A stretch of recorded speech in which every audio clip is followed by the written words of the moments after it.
we've basically done two things, right? We've quantified the force in the spring, and now we have a quantification for the pure force of the pendulum in the horizontal axis. So now we would ask, what's the net force acting on a mass? So first of all, how do I calculate mass force? Net force. So if I think about the net force acting on mass 1, that's a function of t. What are the two forces acting on mass 1?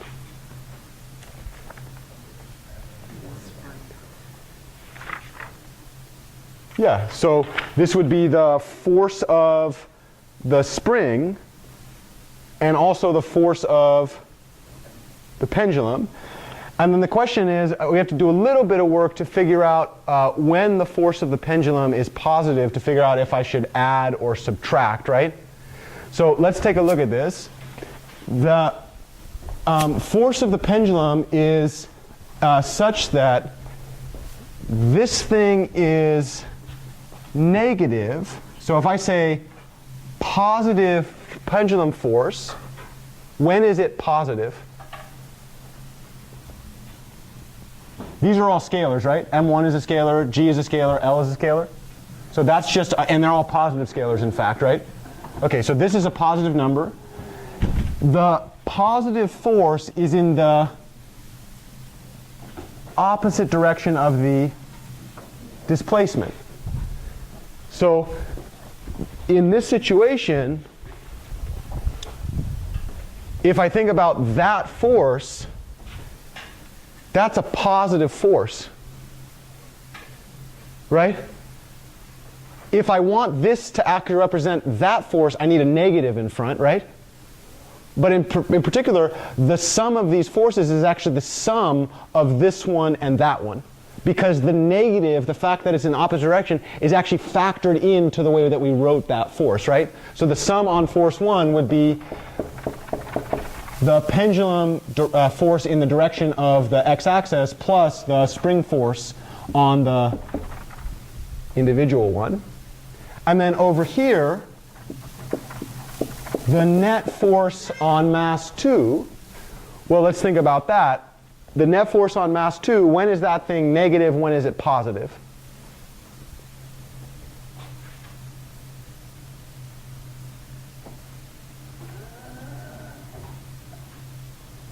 So we said to ourselves that the force on mass 2 would be negative. The actual representation of this scalar is negative in that direction, which says that's a positive, but then away from that force I subtract what? The spring force, right? So now I've got, this is going to be Fp2 of t minus the spring force. But I have a representation of each of those, right? So we'll talk about that in a second. What did we say in Newton's second law? The sum of the forces on a particular mass is what? The mass times the acceleration. The net force is the mass times the acceleration, and that's true in both cases, right? Okay.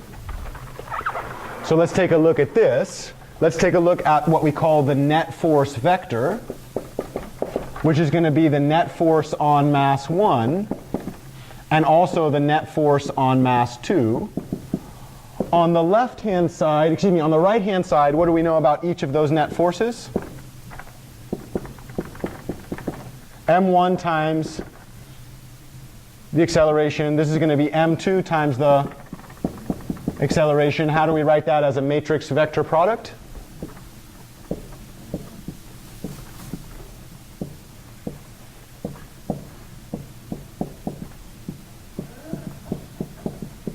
Okay, so this is now the capital mass matrix times the second derivative, right? But we have a different description of what these are. Let's write that description. Okay, I want to say this. This is all prerequisites for the need for eigenvalue theory.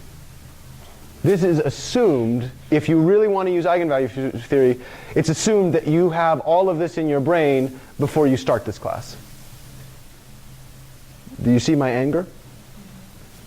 Do you feel my anger? Okay, so let's go ahead and look at this. What did we say about the net force? Well, this was going to be equal to the force of pendulum 1 plus the spring force, right? And then this was going to be the force of pendulum 2 minus the spring force, because in the case of the second mass, the spring pulls in the positive direction on the left mass, it pulls in the negative direction on the right mass, right? What was the force of pendulum 1? Negative m1 g divided by L1 times u1 of t plus, what's the spring force? K times u2 minus u1 of t. Okay, so that's the first entry of that vector. What's the second entry? The force of pendulum 2, which is m2 g divided by L2 times u2 of t plus, excuse me, in this case it's what? Minus k times u2 of t minus u1 of t. Anybody see a matrix vector product?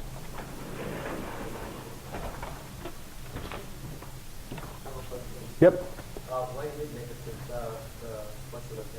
Oh, that's a good question. The force of the, I mean, this really, it gets into, I made a claim here. This is not takes some time. I've done all three different derivations. I forget the one I eventually decided on. That was my favorite. There's a nice Wikipedia page on this. This, I am claiming, came from God. Should we trust that? No. Not here. So my observation, I'm telling you this, for me, that did not come from God. That came from lots of suffering and pain. But I eventually got there. And I believe that when I look at a pendulum, I can model it using this math. Have you done that derivation for yourself? Not yet. Then it's bullshit until you've confirmed, right? Yeah, so don't trust that. But that negative came from that derivation. Yeah. Okay, so from here, do you see a way that I can actually factor out a u1? So now I've got negative m1 g divided by L1 plus k. Excuse me. Yeah, thank you. Minus k. Over here I've got a plus k. Let's see if you all are... this is one of the reasons I teach my class in the way that I teach it, because if you've taught this, if you've taken my class, you will actually be able to see this without me having to show it to you.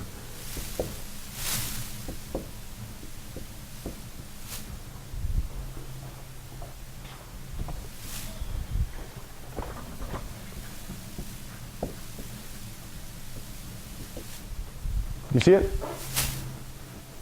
Sure you do. K times negative u1. I can bring the u1 over here. I can factor out a u1. So now I've got negative m1g over L minus k times u1 plus k times u2, right? That's exactly this inner product. I take this entire thing, I multiply by u1, then I add that to k times u2. That's exactly what you have right up there, right? In the bottom, negative m1, negative m2g times L2 minus k times u2 plus u1. Can you guess what this matrix is now called? The stiffness matrix. Do you notice that this stiffness matrix, well, let's factor out a negative. What happens when you factor out a negative to that thing? Okay, so here we go. Now we have this following equation. We've got m1, 0, 0, m2, u1 double dot of t, u2 double dot of t is equal to minus, what happens if I factor out a negative of this matrix? Take a negative out. Factor out a negative of the first component. What happens? m1 g divided by L1 plus k. Negative out of positive k. Negative k, negative out of positive k. and then k plus m2g divided by L2. And then this is where experimental design comes in. Mike designed that thing in two ways. Number one, he said that the L of the first pendulum is identical to the L of the second pendulum. What does that mean? I only need one measurement. He also made sure that the two masses are identical within 1/10 of a gram. Those are kilograms, so you have 10 to the negative 4 level of precision. What does that mean about this? How many masses do I have if they're both identical? Just one.